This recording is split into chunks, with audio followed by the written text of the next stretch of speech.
Hop là. Ça va ou quoi? Bon, aujourd'hui la communauté. Oh, c'est bien ça, j'aime bien la communauté. Ma communauté. Ok. Bonsoir ma communauté.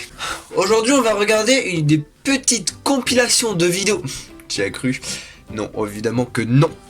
Aujourd'hui on va parler encore et à nouveau d'anecdotes sur le cinéma. La première vidéo que j'avais faite sur ma chaîne, ou la deuxième, non c'est la deuxième vidéo. La deuxième vidéo que j'ai faite sur ma chaîne parlait d'anecdotes sur le cinéma.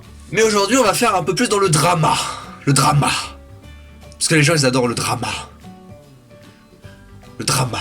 Donc ce seront des anecdotes sur le cinéma, mais plus dans des anecdotes de catastrophes, des accidents qui ont pu se passer sur un tournage. Et évidemment, on va pas traiter de trucs très rigolos, ça va être surtout des choses un petit peu morbides, un peu tristes. Moi, j'aime bien le braquage. J'adore les films de braquage, j'aime bien quand ils élaborent un plan pour pouvoir braquer une banque et se faire énormément de thunes. Et j'aime bien aussi la magie. Alors quoi de mieux que réunir deux films de genre, la magie et le braquage, Insaisissable. Insaisissable, c'est un film qui a été produit en 2013 et ça met en scène en fait des magiciens qui vont braquer des banques et tout ça sous forme de magie, parce qu'en fait ils braquent une banque mais en même temps de ça ils font un spectacle de magie. Enfin c'est très très stylé, mais c'est absolument pas réaliste. Isla Fisher, c'est l'actrice de l'une des magiciennes en fait, et il va y avoir un accident pendant le tournage. Tu t'en doutes bien étant donné que c'est le titre de la vidéo. Il faut suivre hein. En fait dans le tour, il se trouve que notre chère actrice doit faire un tour de magie où en fait elle est bloquée dans un cube d'eau, et dans ce cube d'eau elle va devoir se détacher les mains parce qu'elle est menottée et sortir de l'eau. Et le délire, et c'est assez marrant en fait, c'est que la blague de la scène, c'est qu'elle n'arrive pas à se sortir de l'eau, et du coup t'as tout le monde qui panique, et en fait on découvre que tout ça c'était élaboré dans le plan du tour de magie, parce qu'elle devait faire semblant de se noyer, sauf que après on la retrouve dans les gradins avec les spectateurs, et ça devait être très stylé parce que voilà, on la voit paniquer et en fait paf, on la trouve 10 mètres plus loin derrière quoi. Mais en fait c'est ça le délire, c'est qu'elle devait jouer la meuf qui panique dans l'eau, et là tu la vois la couille, c'est que elle arrive pas du tout à s'en sortir, elle est vraiment bloquée dans l'eau, dans le cube d'eau. Et elle commence vraiment à paniquer. Et du coup t'as les gens du staff qui sont là en mode oh putain elle joue vraiment bien, c'est pas mal hein. Mais en fait elle va crever tu vois. Je la trouve très stylée cette anecdote, parce que tu sais c'est vraiment le truc à faute à pas de chance tu vois. Ils ont prévu un truc et ça arrive vraiment, et du coup c'était impossible de vraiment prévoir que ça allait être prévu. Bonsoir. Ah j'ai froid. Je vais vraiment pas faire le mec qui commence la vidéo, mais je vous avoue que je viens déjà de la tourner et de la finir, et je viens de me rendre compte que j'avais pas le son de ma vidéo, ce qui fait que tout ce que je viens de faire là c'est perdu, et du coup je dois tout recommencer. Oh j'en ai marre. Bon enfin bref, vous avez vu que je viens de changer tout simplement de décor, mais je me suis dit comme il neige tout simplement dans mon jardin et que ça faisait un beau décor de vidéo, je me suis dit pourquoi pas l'utiliser. Enfin bref, on continue nos anecdotes de ouf et on part sur le Titanic. Oh, ça fait de l'écho. Dans le Titanic, James Cameron était un gros sociopathe. Déjà de une, il a obligé ses acteurs à tourner sous de l'eau dans l'eau à moins de 14 degrés je crois, et ce qui est des températures vraiment extrêmes pour le corps. Et les avoir obligés, ça fait de lui quelqu'un de pas très gentil dans le référencement des pires acteurs. Mais en plus de ça, il s'est pas terminé. Le tournage de Titanic était un sacré bordel pendant un certain temps, car une personne de l'équipe technique a empoisonné la bouffe de toute l'équipe de Titanic en fait. Quel enfoiré. Ça a causé une intoxication alimentaire pour les acteurs, les figurants, et pour l'équipe technique quoi, je leur dis pour la 3e fois. Et ça a retardé environ le film d'1 semaine, et je peux vous dire que 1 semaine de retard, ça coûte très cher. Anecdote numéro 3.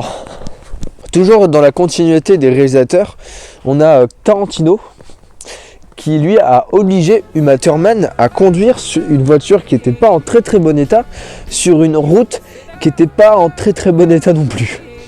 Et vous savez ce que ça a produit? Ça a produit un gros accident, ce qui fait que Uma Thurman a foncé avec la voiture dans un arbre qui était devenu incontrôlable. Pas l'arbre, mais la voiture, hein, parce que un arbre incontrôlable, ça n'existe pas. Et de toute manière, on a la vidéo, donc je vais vous la montrer là.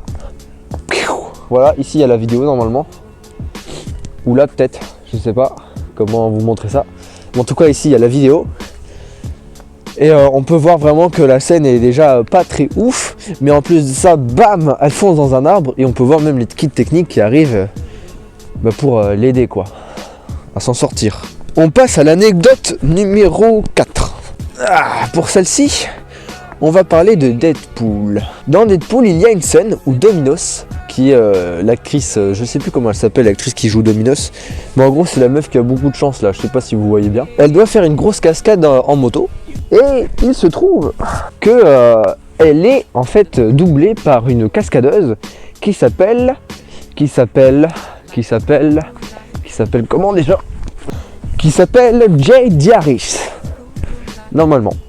Et cette cascadeuse eut malheureusement la moto, qui est aussi, elle, comme la voiture dans Kill Bill, devenue incontrôlable. Et elle a foncé avec la moto dans une vitrine. Et ça a causé sa mort. Évidemment, nous avons notre magnifique Ryan Reynolds qui a donné ses hommages à l'actrice et à la famille de l'actrice sur Twitter.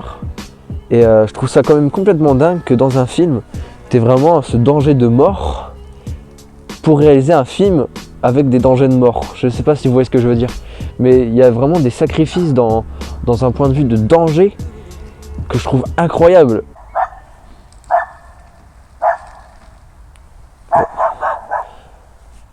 Putain, il y a des chiens qui aboient.